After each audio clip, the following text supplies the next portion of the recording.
solution. In this video, I will show how to change the point style in AutoCAD.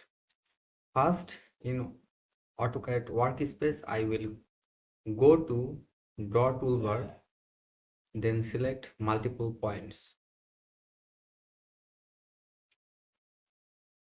Then I specify some point in workspace, but they are not fully visible. To make visible these points, we go to Utility Tools bar and select Point Style.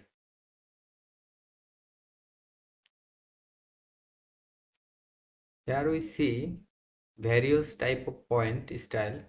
Select one and also increase or decrease point size. Then click on OK. Now the points are visible now. The shortcut command of to open dialog box of point style is DDP type. Then press enter.